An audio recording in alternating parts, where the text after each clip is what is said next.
You got to go to medical school. It's got to be something that you feel deeply about yourself and about how you understand your place in the universe. And then, if that's really your music, then you've got to go get it. And you can't let nasty, hostile, cynical admissions ogres like me stand in your way. You've got to go get it. And tonight, we're going to talk about some of the details, some of the nitty-gritty stuff that you need to do in order to get from where you are to where you want to be on the path to a career in medicine.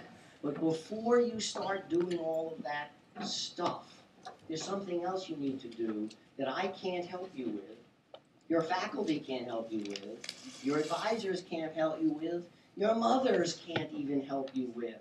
And that is, you've got to go to a place, perhaps physically, certainly emotionally and intellectually, where you do your best introspective thinking.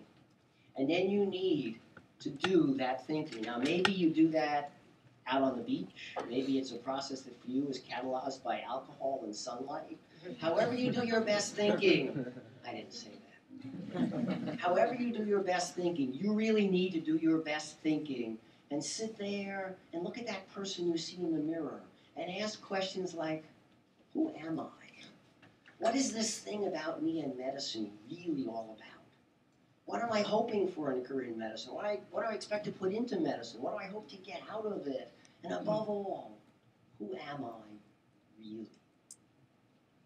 And if you do all of that important stuff first, then the things we're going to talk about tonight become details, things you handle on the way to where you know you need to be. But if you fail to do that important stuff in advance, then you are in trouble because you are at grave risk. You are at risk of waking up one day when you're 40 and realizing that you are trapped.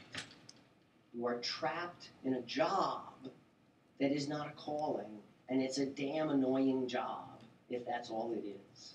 And it's hard to escape at that point. So I really urge you, before you get started with the stuff of applying to medical school, before you sit down and talk to your excellent advisors here at UMass, before you get into that process, that you take however long is necessary to really deal with the hard stuff, the who am I really stuff, the questions about how you see your role in the universe. And if you've done that work well, what we're going to talk about tonight will fall into place and life will truly be grand. You heard that I'm a general internist and a geriatrician. I do some research in issues relating to disadvantaged populations, particularly urban communities, and how they access healthcare.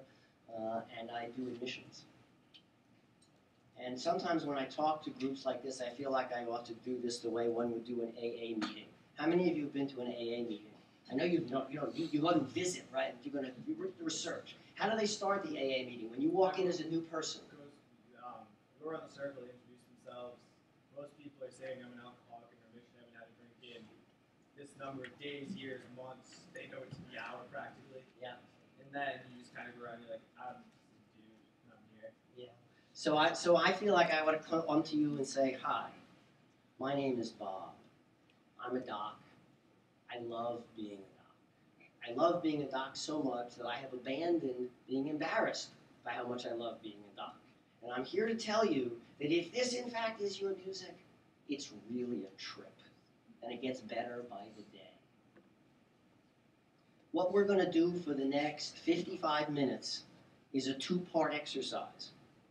And during the course of that, I'll probably tell you a little bit about Boston University School of Medicine, but that is not why we're here tonight. We're here tonight because I have this ridiculous idea that I can help you. That I can help you with the process of applying to medical school. And if you want to apply to BU, that's great. We're a wonderful school. But that's not why we're here tonight. So this is a two-part exercise. In part one, we together are going to generate a list of categories, of types of information that admissions committees will have when they evaluate you as a candidate. And we're going to make a list of those things, and I'm afraid that whichever board I pick, half the audience can't read it. Did you not pay your tuition this semester? But we'll make a list, and maybe as we get into part 2 of the exercise, I'll try to duplicate the list on the other board. Because in part 2, in the second half of this session, I'm going to enroll all of you as members of our Committee on Admissions at Boston University School of Medicine, and you will evaluate the cases that you've received in a handout, and then we'll come back together in the last few minutes, and various groups will report back on their thoughts on what we should do about the candidate you have evaluated. And you'll do those evaluations in teams of 3 to 5 people, and you'll do them in the context of the framework we put on the board for the next few minutes. So now it's time for you to start talking. So can somebody tell me one kind, one type, one category of information that an admissions committee is likely to have? Grades. Grades. The academic record.